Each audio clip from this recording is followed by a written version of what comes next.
Welcome to the Global Gaming Business Podcast. Today's podcast is sponsored by Pavilion Payments, which empowers gaming institutions to create an enhanced patron experience with a complete suite of integrated payment solutions that enable safe, secure, and trusted cash access at the cage, on the casino floor, or online. Learn more at pavilionpayments.com. We're here at G2E, and my guest today is Mike Donovan, just recently announced the Chief Marketing Officer for Bally's Corporation. Mike, thanks for joining us, and congratulations on your new position. Oh, thanks, Roger. Always glad to be here and talk to you. It's been a while. But, it has been. So we first met when you were at Tropicana years ago, and then you moved to Ocean, and I think you really started the revival of the Ocean Casino Resort in Atlantic City by the marketing you brought to bear there, and they've continued to do that under new ownership. And sure. Explain how competitive it was in Atlantic City, or in the early days, and also even today. Yeah, I think when I came to Atlantic City, I had been in Lake Tahoe and Louisiana markets before, and then my first experience in New Jersey was with Tony Rodeo and Eric Fiacco at Tropicana, right. And the Hilton had just closed, right. And we had purchased that database and really started the run that we had at Tropicana, and it was all based on this premise of hyper-aggressive marketing and marketing to the point of diminishing returns, a term that late great Phil Giuliano used to use a lot in all of his marketing talk. So, right. Really just getting down to it, trying to give customers the most influential marketing offers we possibly can. And in Atlantic City, that's a collection of player development events, mass promotions on marketing, daily marketing offers, hotel offers, and really just cultivating that event so customers don't even think about going anywhere else at the end of the day. They just automatically want to come to your property, and that takes time to build up. And it looks like a lot of the properties that are doing well today have done that consistently for a long period of time. Sure. Well, Ocean in particular, was struggling. Obviously, it was a failed Revel casino resort for a while, and then it opened back up as Ocean, and still didn't get a lot of traction. But you came in and then put some of these marketing programs into effect. A lot of cash back, a lot of events, as you mentioned, and then it's really taken off from there. Are you kind of glad to see how it's really grown? Oh, it's incredible. I mean, even you go back today, and a lot of the projects that we started. Sure. Tarek Labaki and myself, have just, gone even further, right? Sure. So the rooms, they added rooms to the property, high limit areas, just incredible to see the growth, and the team there who, the Motor City Group and the Illich family is really taking that to the next level with everything that they've done. So hats off to them. Right. And Atlantic City's tough market. We own and operate Bally's there. So, we've seen that property grow over the last few years that we've owned it, and just coming off summertime and busy all around. So it's a great dynamic market, and really it's a good blueprint for some of these other markets that are highly competitive. Sure. Well, you've done some great things at Bally's in Atlantic City, which is kind of your flagship right now. You did the Yard, which is an outdoor area, enclosed by glass, with a beautiful venue. Other upgrades in the property. Are you pleased with how that's performing? Or? Yeah, I mean, I think it took a while for us to figure out what is that property actually going to be at the end of the day, and develop that our loyal following that we have. And we've been blessed with the team that we have there, who's been at the property, a lot of them really long time, and deliver that high level of service that we expect. And we're going to continue to try to refine our marketing offers and make our product as attractive we possibly can, and that's what the renovations have done. Sure. And we're going to continue to do that on a marketing side going forward, to try to just make that property all it can possibly be. Sure. Yeah, no question. So explain to me your transition from Ocean to Bally's. I mean, why did you choose Bally's? Yeah, it's I got a call from Phil, and he offered me a role, and it was I'd never done a property GM role before, right? Yeah. So and that was exciting to me. That was my goal in my career was to grow up and eventually operate and run a property, and all the challenges that come with that. Sure. And Kansas City was a great market to come into, and I was blessed to have a phenomenal team there that over the course of the last 3 years has built this property. It was an old Isla Capri property before, and now it's a brand new Bally's Kansas City. We just reopened a few weeks ago. The property was open the whole time, but we just reopened the new expansion there, and there's a lot of development going on in the area on the riverfront, so we're just very proud to be part of that story. Sure. Well, it was a great story. I mean, the Isle, was kind of a rundown property, and nobody had been paying attention to it for a long time. But when Bally's came in, as you mentioned, you had this plan for expansion, and it looks like a completely new property. I mean, you wouldn't even recognize it from what it was in the past. Yeah, and it's the customers have responded to it. We just got done with September, and market share came out, and that's grown tremendously over the past few years. So we're just happy to see guests that maybe always liked the location of the property, maybe didn't like the product that we have, certainly didn't like the marketing. Now people are really tuned into that daily marketing approach, very similar to what we do in Atlantic City there. So we look to expand upon that moving forward, and we've got great new food and beverage venues there, Chickies and Pizza, Philadelphia name. So Pete Cherokee, the owner, is out there, and we had Andy Reid in the restaurant the first night, so that was cool to see, that Eagles connection there. But just super proud of the team and everything that they've done, and it's a different feeling being on a marketing side and being a GM and responsible for a property. So you feel very more connected to the process and how hard it is, the operation side. So no question. So then you were appointed head of the Midwest properties, which included the Bally's property in the Quad Cities, Quad Cities in Evansville, Indiana. So two more different jurisdictions in addition to Missouri. So Quad Cities, we just got done with a big sports bar expansion up there.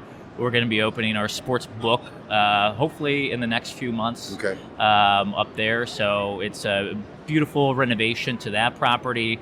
Evansville, we actually own that property back with Tropicana. So it's a lot of familiar faces there. And it's just, it's been a great property for a long time. And the team that's there is, really dedicated to that property. And it's also a very dynamic market, and a lot of new competition coming on there too. Great. Yeah. So let's talk about Chicago. People were kind of shocked when Bally's won that bid. I always thought the Chicago properties owned by Carl Icahn, not Carl Icahn, Rivers, Right. That he had an inside track, but when Bally's won it kind of surprised a lot of people. And now you just opened your temporary casino at the Medina Temple, and I understand it's doing great. Tell us about that. Yeah, we had just a few weeks ago, we had our soft opening, and last week we had our grand opening. So we're still in the building phase in Chicago, but it's interesting because you walk around downtown and you have all these phenomenal shops that are a few blocks away, and there's just a lot of foot traffic in the area. So the property that we built the temporary facility in used to be an old Bloomingdale's. It's a beautiful building. It's called Medina Temple. Very historic. It used to be a Shriners back in the day, entertainment venue. And to see what it was, and then what our development team has transformed it into, I mean, it's just phenomenal. It's 3 levels of gaming, and every level has brand new table games, brand new slot machines, very good technology there. We've got a great team in Chicago, and we're excited to see what the next 6 months, 12 months, I mean, we're into Chicago for a long time, right? We're making, we're the first and only casino in the city proper. And so we're making a huge commitment to the city, to the residents, of bringing this world-class entertainment integrated venue to the city. Some of the plans I'm sure you've seen. I've seen some of the plans. For the permanent facility are spectacular. But we're happy to be open and build that database for when the permanent does open up Sure. In a few years. Well, that's got to be a challenge for you to build a database. Obviously, you had some database from Evansville, but that's a pretty long hike from Chicago. So how are you really bringing people in and making them aware of what you're doing? Sure. Yeah. I mean, we have sister property databases that are Right. out there. North America, we have a large database Sure. of customers that are in the Chicago area. But even there, it's a 25-mile radius of the property, really, where the majority of that traffic's going to come from today without a hotel, right? So Sure. we're really looking at the local market, which there's plenty of people in Chicago. So trying to build that over the course of the next 6 months, that'll really be the challenge for both myself and the team there. And we've seen really good foot traffic over the first few weeks, and it's our job to convert those customers and to make sure that they're loyal and continue to come back to the property Sure. and like our product, like our marketing, and build that relationship with them for the long term. Because Yeah. again, this is just the beginning of our Chicago adventure. So are you doing tier matching in Chicago? we are. We're Okay. doing tier matching. We're doing competitor offer match. We have free parking for new members who sign up. You can also earn free parking. Okay. You can earn discounted parking. So we've got a lot of different levels for customers. We want to make our product as attractive as we possibly can. And Chicago is it's a big city, right? But there's all these little pockets in the city, and we want to make sure that people, one, know that we're there, and Right. then two, that our offers are attractive enough. So November, December will really be our first test on the marketing Sure, side. right. So we're going to continue to ramp our marketing efforts until we get to that level that we feel comfortable with at the end of the day. Great. So as CMO, you're going to have oversight of all the marketing at all the properties, and that includes building that database under your Players Club.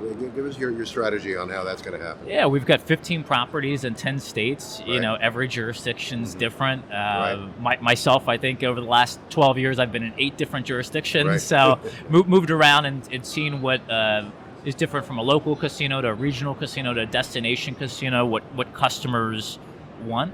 Maybe a destination casino customers want more hotel, food, and beverage. At a Right. local casino, they want more, free play, Sure. gifts, those kind of daily marketing offers that we see in Atlantic City. Every market has its own dynamic. Trying to tie that all together is our Bally's Rewards program. We just rebranded in the last 2 years all of our Bally's properties under one umbrella, right? So that was a big push for us as a company. Sure. To make sure that we had one integrated brand, and we're omni-channel, right? So Sure, we right. have that on casino side, we have that on an iCasino side, on a sports Right. betting side. Internationally, we've changed our brand also. So it's much bigger than just retail casinos that we have in the U.S. Sure. We're trying to build those capabilities, and mobile's really big these days. So trying to get all of our rewards Right. on mobile, and these are good problems to have Sure. moving forward. So Great.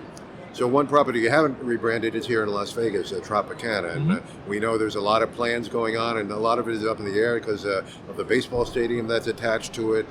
But what are you doing right now to really build that property up in terms of your database and your marketing there? Yeah, Vegas is we've announced some potential plans. Right. We've obviously got MLB has a huge say in what Sure. those plans are. So we still have a couple more steps to go through on that. But I'm at the property this week, Sure. and we had a home game last night with the Raiders and Green Bay Packers, and the property was alive, right? Yeah. It was, we walk in and we're like, oh my, this is great. Sure, All this right. foot traffic. It's truly the Vegas Strip. So we're happy to be there in the interim, but we've got our eyes long term on what does that property look Right. like 10 years down the line, 20 Sure. years down the line. So trying to build that for the future. And I'm not sure that we 100%. We're working on a lot of different things. Sure. But we haven't finalized anything yet with our plans for that. So Sure. a lot of different options that we have out there today with Right. that parcel. But we're excited about it. Sure. I mean, it must be fascinating just to envision how baseball stadium and Bally's can coexist and feed off of each other. And we know from the Allegiant Stadium now, it's not just football in there; it's concerts and all kinds of events. And I'm sure that the baseball stadium will do those kind of things as well. Yeah, it's exciting to think of the possibilities there, Right. and I mean just that location of Tropicana right there on the strip near the airport, Sure. Next to all these very large hotel casinos. Again, possibilities are endless. Sure, and build something spectacular there, and that end of the strip will boom as well. The north end will do when Fontainebleau opens next month. So yeah, it's a really exciting time in Vegas, and we're looking forward to seeing what you're going to do there. And we look to be an iconic gaming company. Right. We're still building that today, but I think at the end of the day, every iconic gaming company is on the strip Sure. because this is where the action is, Right. and we're excited for the future of that. Right.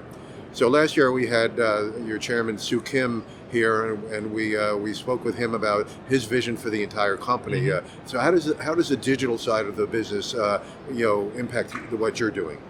I think it complements Yeah. everything, and we've seen that over the last 10 years in Right. New Jersey, where digital's really become a big business. Sure, and absolutely. it hasn't taken away the land-based customer, and your iGaming customer or your iSports customer are there's no cannibalization there, or Right. little cannibalization there. It really is. We want to be connected with you when you're at your Sure. house on Tuesday night. Mhm. We want to be your option. Right. We also want to be your weekend option, Right. or however you decide to interact with our brand. We want to make sure that we're there, and I think Stu's got a great vision for the company. He does, yeah. And that translates into everything that we do from a people side, an operations side, and a marketing side. It's Right. really the combination of those three things that are going to make us successful at the end of the day. The right people, the right product, and the right marketing. And we've worked a lot on the brand side. We've worked a lot on new properties and Right. acquisitions over the last few years. So we're still settling in on trying to get what our secret sauce is at the end of the Right. day. Yeah. Well, it's always been a marketer's dream to be able to touch your guests in every aspect of their lives. So I imagine, once you nail down the digital side and what's happening here in Vegas and the rest of the company, I think the possibilities are endless, really. Yeah, and I mean, you think about it today, right? How often do you pick up and look at your phone versus how often are you inside a casino, right? Right. So, everybody looks at their phone, at least a couple times a minute, where you can constantly be engaged with somebody, and they can be engaged with you the way that they want to be engaged. So that's it's exciting when we think about the future of not only the brand but the business. I mean, you come to an event like this, and every year you see new ideas, you see old faces, Right. And it's constantly changing. And I think that that's something that, especially over the last few years with the impacts of COVID-19 on the business, Right. businesses have adapted and properties have adapted, and it's been a challenging time. But as an industry, we've been able to get through to the other side and maybe see what the next 10 years holds. Sure. So it'll be exciting to see how all this unfolds. Right, no question. Well, I want to wrap this up with, you mentioned the guy who hired you at Bally's, Phil Giuliano, who unfortunately passed away recently. A real good friend of mine. I've worked with him at a couple of casinos, and then working with him as a journalist, he was second to none. And I'm sure he taught you a lot, in your life as well. Yeah, and Phil was a mentor, a friend. He was a father figure to a lot of people, Sure. Especially in the casino business and at Bally's. He touched a lot of lives. And you just miss him every day. I wish Yeah, for sure. we would talk a lot about different marketing things, and you wish you could just call him up and Exactly, yeah. ask for his advice and his guidance. But Phil, above everything, he was a coach, and he was going to coach you up and make you better. And I think that is what's important to him, is that we continue on and with the legacy and that aggressive marketing that was started back in the showboat in the 1990s in Atlantic City. I mean, it's revolutionary when you see it across the country today, how much, product takes a while to change, right? When you buy slot machines and you do capital reinvestment projects, that might take a few years. Marketing, you can change that overnight, right? So that ability to just constantly stay flexible, to stay aggressive, that was what Phil's number one goals were with his career, and even in his life. He was he was a baseball coach of Atlantic City High, and racquetball, and Phil was competitive. Very competitive, right? Well, I'm really happy to see that his legacy will live on through you and all the people he touched. I know when last I spoke with him in the summer of 22, he told me, he said I finally got a job where I can make a difference, and he was so happy to be at Valley. So I really hope you guys can carry on his legacy, and I know his son is working for Bally's also right now. So I'm sure that legacy will continue on. 100%. Right. Yeah. Well, Mike, thanks for joining us, and again, congratulations on becoming CMO. And we'd like to catch up with you when the plans for Las Vegas are more solidified, and hopefully when you win the contract in New York as well. And good luck, and we'll catch up with you next summer. Absolutely. Thanks, Great. Roger. Thanks for being here. Thanks for joining us on the GGB Podcast, sponsored by Pavilion Payments, the industry's leading cashless payment provider. To learn more about the topics discussed today and all the important issues in gaming, check out Global Gaming Business Magazine. For a free virtual copy of the magazine, subscribe at ggbmagazine.com. To stay current with the weekly news of the gaming industry, subscribe to ggbnews.com. Use the coupon code GGB180 for a free subscription. Don't miss a single episode of the GGB Podcast. Subscribe on Amazon, Spotify, and Apple Podcasts today. So we'll see you next time on the GGB Podcast.